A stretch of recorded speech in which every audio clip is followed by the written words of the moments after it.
This incident took place in central Indiana on the early morning of December 24, 2006.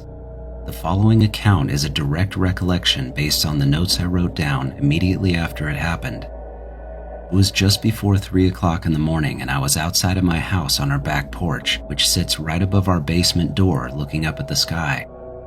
That night, the sky was overcast with low, even cloud cover, and there were no stars visible, no rain, and the temperature was in the 40s. We were having a pre-Christmas get-together, and while other people were drinking, I was completely sober because I happened to be on antibiotics at the time and was told not to mix them with alcohol. My two friends from college, Philip and Wesley, were also outside with me. Philip was smoking a cigarette under the porch near the basement sliding door, while Wesley had just gotten back from running out to his car to grab his wallet so he could settle a poker debt with one of our other friends inside. Without warning, what I can only describe as an intense pulse of energy streaked across the sky from the west to the east, moving from horizon to horizon in only about 2 seconds. This pulse carried with it an overwhelming electric and magnetic force unlike anything I've ever experienced. I was even near a lightning strike once when I was younger, which missed me by only yards, but this energy pulse was much different and felt even stronger in the air. The sensation coursed through my entire body, and it felt like some kind of electric wave that I could feel physically pushing against me. It almost made my body feel momentarily weightless, or like I was moving with the pulse as it passed overhead. It was a similar feeling to when you're floating in the ocean and a wave comes up and lightly lifts you up with it. I don't know if it was in my head or if it was from looking straight up at the sky, but I actually had to adjust my stance to keep my balance for a second. Also, as the pulse went over us, we heard a noise that was ascending then descending, starting as a low drone and rising to a high-pitched screech for a fraction of a second before dropping back down. The sound was incredibly weird too, and I don't think I could ever accurately describe it. At that same time, the overcast sky illuminated with a green and blue wave of light radiating across the clouds. Then, as the three of us were standing there staring at the sky in awe, a second, even brighter flash erupted across the sky, again filling the clouds with this incredible spectrum of light. This lasted only a fraction of a second, but was definitely more intense than the first one. This one didn't have any sound along with it like the first one did, though. Just seconds after that, we saw a complex network of tiny spidering lightning bolts, mostly blue and green, quickly flow through the clouds behind it. Almost instantly after that, our power cut out completely, along with a few streetlights and neighbors' porch lights we could see, only to come back on a few seconds later. For a moment, everything was eerily silent. I remember turning toward the house and looking at Wesley as he was walking toward me. Then the entire phenomenon repeated itself one more time. An identical pulse of energy blasted across the sky. The same bizarre sound echoed through the neighborhood, and it was all followed by another short power outage. This time, after already seeing it twice, we were all hyper-focused on the sky. It felt even more intense, but that could have just been our heightened awareness that amplified the experience. The three of us stood there in anticipation of another one, but that was the end of whatever was happening. In the aftermath of these three pulses, I could actually feel it in my body. My ears were ringing as if I'd been at a concert for hours. My eyes felt weird, which I'm guessing was from staring at the bright light 3 times in a row, and even though our power had come back on, the cable TV and internet were completely out and didn't come back on until later the next day. I'll admit that it could have been my adrenaline, but I felt like I was overloaded with electrical energy. My heart rate was high and stayed that way for hours, making it really hard to sleep. The sensation was both exhilarating and terrifying, as if every nerve in my body was firing at once. These effects slowly went away, but I didn't feel completely normal again until the next day. Shortly after it happened, when we were all back in the house, I did something that I'm so glad I thought to do in the moment. I insisted that none of us talk about what happened until we had each written down separate detailed accounts, and everyone agreed to do it.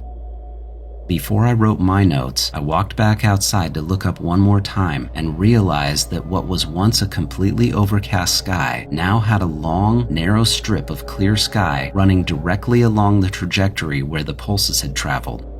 The clouds on either side looked totally normal, but it actually looked like some unseen force had parted them. When I came back into the house, I noticed that Philip looked a little sick and was acting like he was on the verge of a panic attack. He opted to go to bed rather than write anything down. Wesley and I, however, sat in the living room and wrote down everything we had seen, felt, and heard.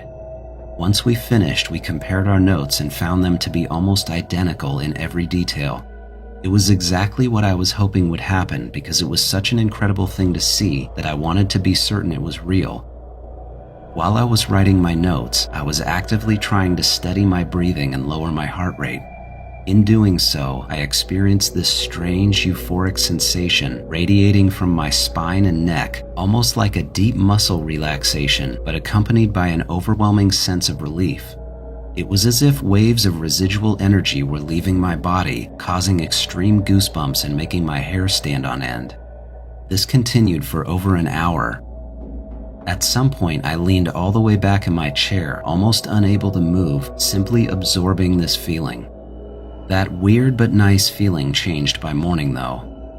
When I woke up, I had an intense, piercing headache that felt like it was located just behind my right ear. It didn't last that long, maybe an hour or so, but it was sharp enough to jolt me upright as soon as I opened my eyes. As I was up and getting ready, I noticed something else strange. When I was getting in the shower, I noticed my face and hands looked sunburned and were mildly painful to the touch. I do remember my doctor telling me that the medication could make me more sensitive to UV and direct sunlight, but I really hadn't been in any bright sun, and it was the middle of winter, so it's not like I wouldn't have been covered in long pants and a coat. The last strange symptom was nausea. I ate breakfast after my shower, but I was unable to keep it down and I threw up just minutes after I'd finished eating. Again, I know this could be related to my antibiotics, but I really don't think that's the case. I've taken several different kinds of antibiotics in my life, and I've never once had any problems with them. The whole thing was, without a doubt, the strangest and most inexplicable experience of my life. We never heard a word about what we saw on the news, or from neighbors, or from anywhere else. I know the first thing most people think when I tell the story, and it's that it was a crazy electrical storm with ball lightning or waves of lightning in upper clouds, but my gut just tells me that is wrong. I've lived in the Midwest my entire life, and I feel like I've seen every type of thunderstorm in existence, but what we saw was so wildly different. I won't rule anything out, and I'm just as skeptical as anyone when it comes to things like this, but I can promise, anyone who would have seen this in person would feel exactly like I do and wonder what in the world it could have possibly been.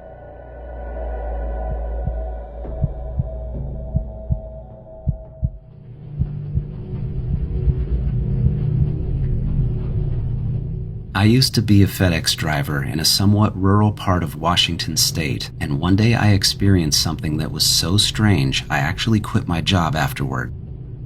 It was a completely normal day at work, and I was on a road I've been on a million times. I remember it being a really nice day in May, and the part of the road I was on was kind of in between communities where there wasn't much around except for large farm properties and a handful of fields of wine grapes growing. I distinctly remember my favorite classic rock mix playing on my little Bluetooth speaker, and I was thinking about which one of two roads I wanted to use to get to my next stop. The next part of the story is a little weird because I'm not sure if it's related to what happened to me or not.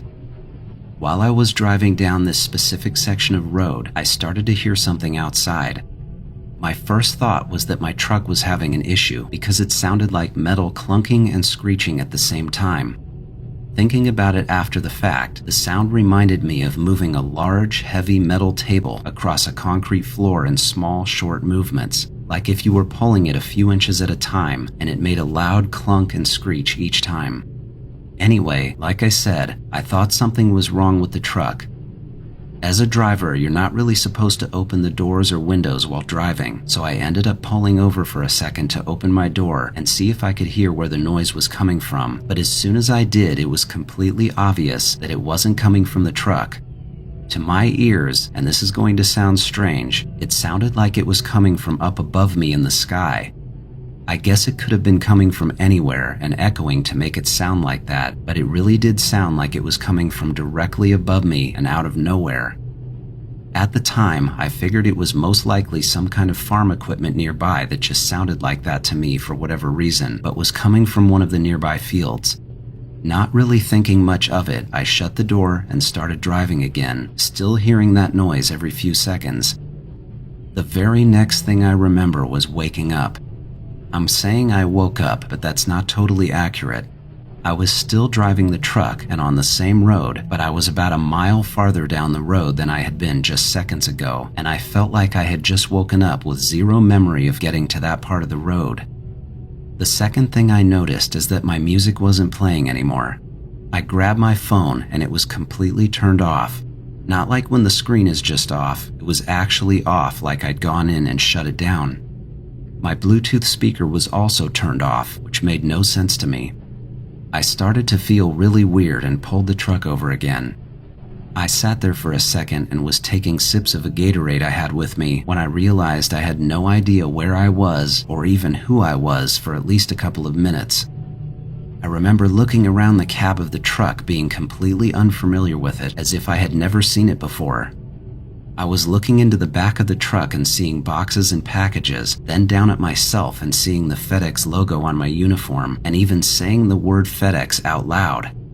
It was a little scary and extremely disorienting.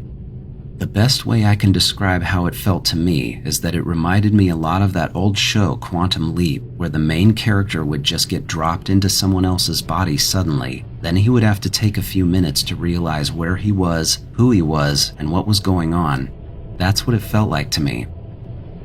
I was just sitting there in the truck letting it all come back to me, and the more I remembered, the more I started to worry about what had actually happened.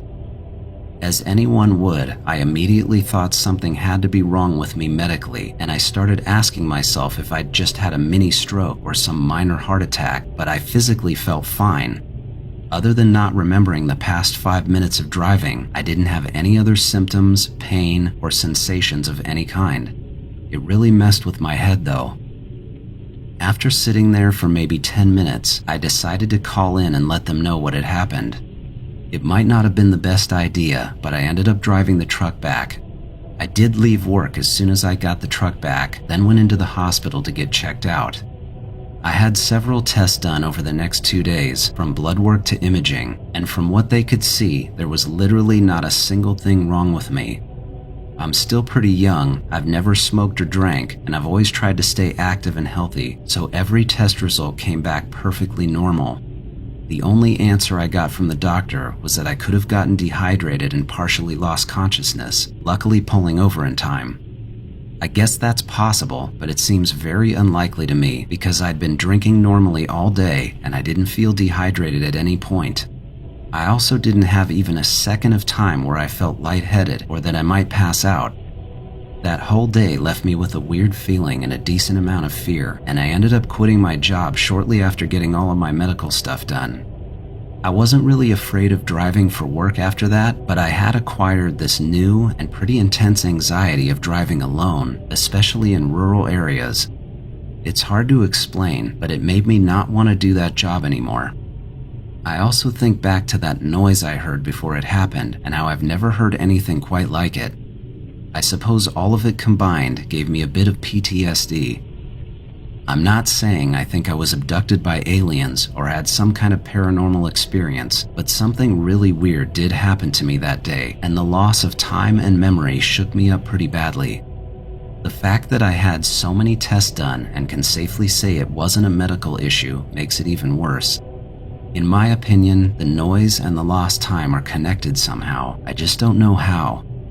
It's changed me deeply, and I still go out of my way to avoid driving on rural roads, especially if I'm alone, and I still get a small feeling of panic if I hear someone scoot a chair back at a restaurant or hear metal scraping of any kind. It probably sounds stupid, but I have this gut feeling that something more happened to me that day.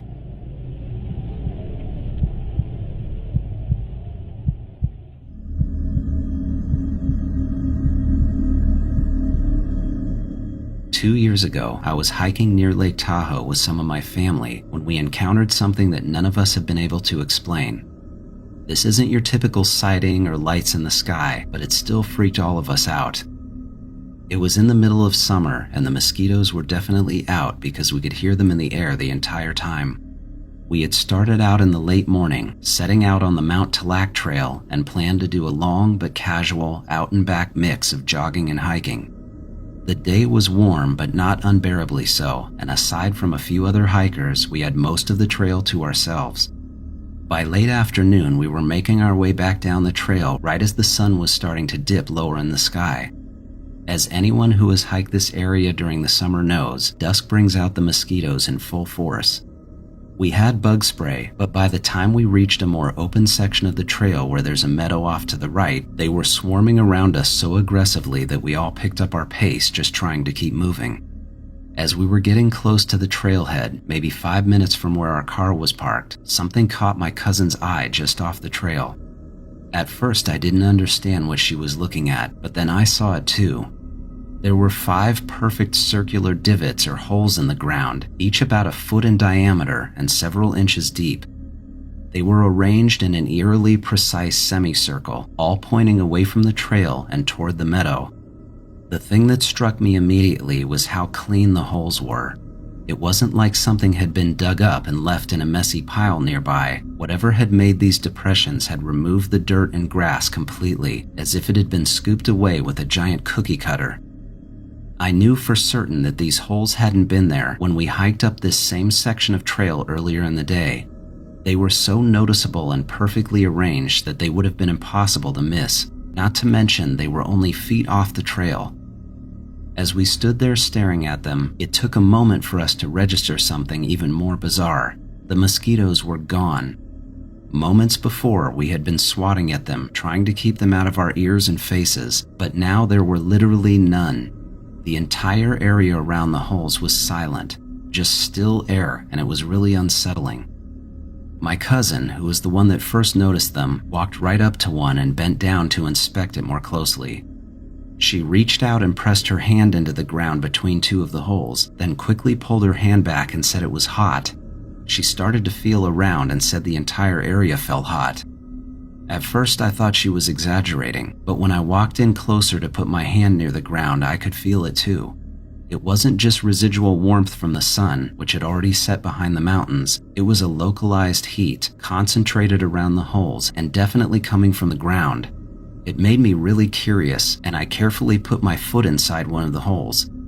The dirt at the bottom was noticeably hotter than the surrounding ground, and I could absolutely feel the heat coming through my shoe. It felt like when you have your foot too close to a campfire or something.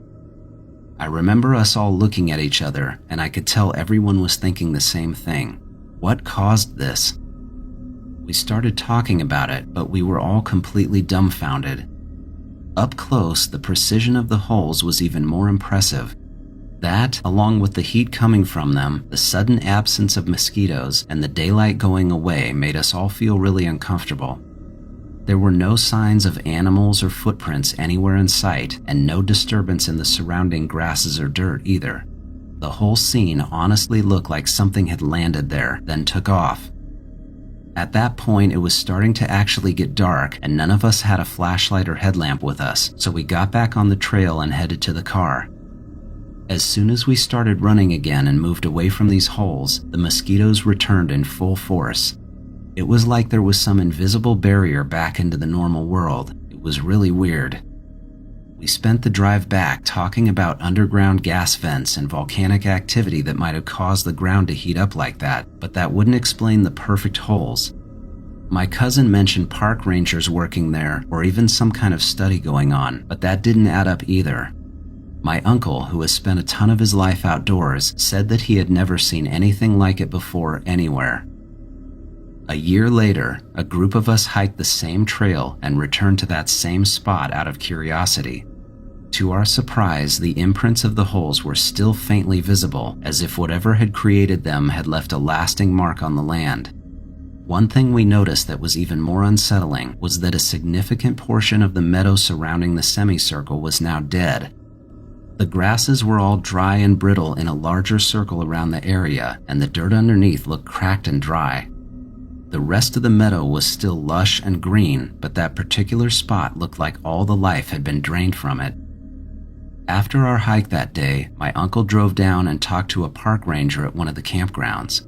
He described the holes in the dried up meadow to him and how we'd been there and seen it a year earlier when the ground was hot.